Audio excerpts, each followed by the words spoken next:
told you it was love. They convinced you it was normal. They made you believe the problem was you. But somewhere beneath the confusion, the self-doubt, the endless explanations that never quite made sense, you knew something was wrong. This is where we stop pretending. This is where we examine what they never wanted you to see. The patterns that controlled you, the systems that protected them. If you've ever felt discounted, dismissed, or blamed simply because of your gender, you're experiencing the ripple effects of generational misogyny embedded deep in family cultures and society at large. You weren't imagining it when your opinion carried less weight. You weren't being paranoid when you noticed different rules applied to you. The deck was stacked against you from the start. Welcome back to the Narcissistic Abuse Recovery Podcast. I'm Lynn, your host. Today, we're going deeper than just family dysfunction. We're talking about how centuries of patriarchal beliefs have created the perfect breeding ground for scapegoating women, and how controlling people exploit this cultural foundation to maintain power and avoid accountability. This isn't just about individual bad actors. This is about how an entire cultural system has normalized the devaluing of women's voices, emotions, and experiences.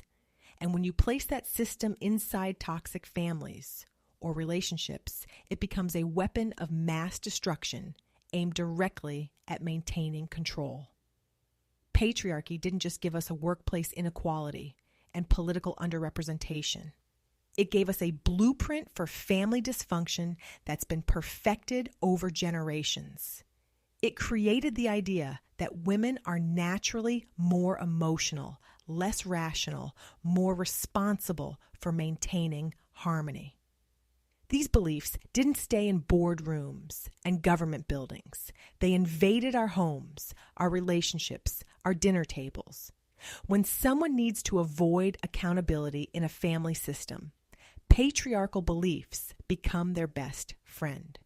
They don't have to examine their behavior because cultural messaging already tells them that women are the problem. We're too sensitive. We're overreacting. We're causing drama by having needs or setting boundaries. You might have experienced this as being expected to manage everyone's emotions while yours were dismissed as hysterical. Maybe you watched your brothers get praised for traits that made you difficult when you displayed them. Perhaps you were taught that keeping peace was your responsibility, even when others were actively creating chaos. The person scapegoating you didn't invent these ideas. They inherited them. They learned that women's voices matter less, that our pain is less significant, that our reality is less trustworthy. Then they took these cultural gifts and weaponized them against you specifically. This shows up in families where mothers pass down impossible expectations to daughters while excusing sons from basic accountability. It appears in partnerships where women become responsible for all emotional labor while men get to opt out without consequence. It lives in family gatherings where women are expected to absorb criticism gracefully while men are protected from any discomfort.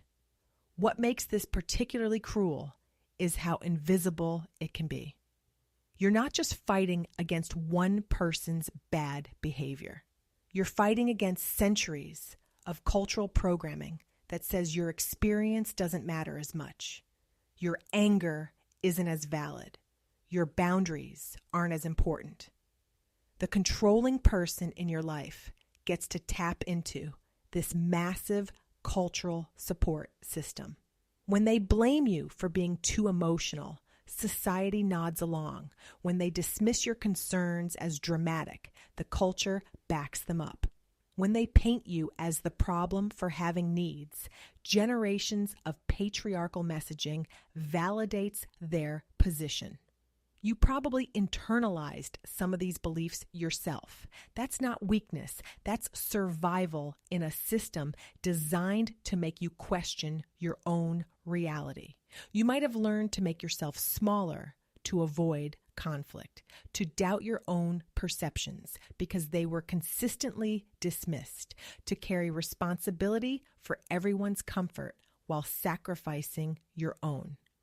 This cultural framework doesn't just hurt you in that moment. It teaches other family members and partners that treating you this way is normal, even expected. Your children watch, your siblings learn, your friends observe. The pattern perpetuates because it's not seen as abuse, it's seen as natural order. But here's what I need you to understand. These beliefs aren't natural law. They're constructed systems designed to maintain power. The cultural weight you've been carrying isn't your burden to bear. You didn't earn less consideration because of your gender. You didn't deserve dismissal because of your emotions. You weren't the problem for having a voice. The person who scapegoated you was using centuries of programming as their personal toolkit. They took advantage of cultural bias to avoid looking at themselves. Your gender became a weapon against you, not because it made you lesser, but because society had already devalued it for them. You weren't too much for existing as a complete human being. You weren't overreacting to mistreatment. You weren't causing problems by refusing to be invisible. You were inconvenient to someone who benefited from a system that expected your silence and compliance. The rage you feel about this isn't unreasonable. It's appropriate. You're not just angry about what one person did to you.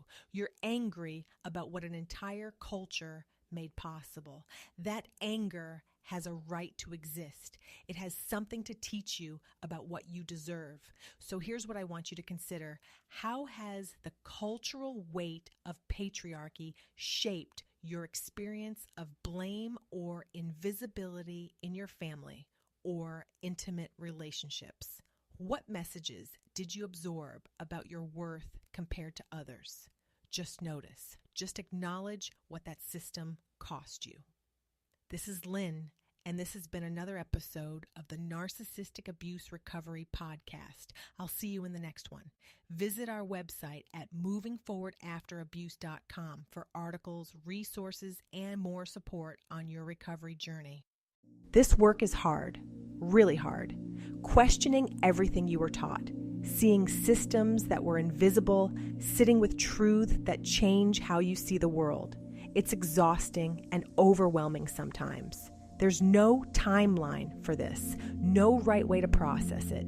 We've gone daily now because these conversations matter. Subscribe so new episodes land automatically when they drop.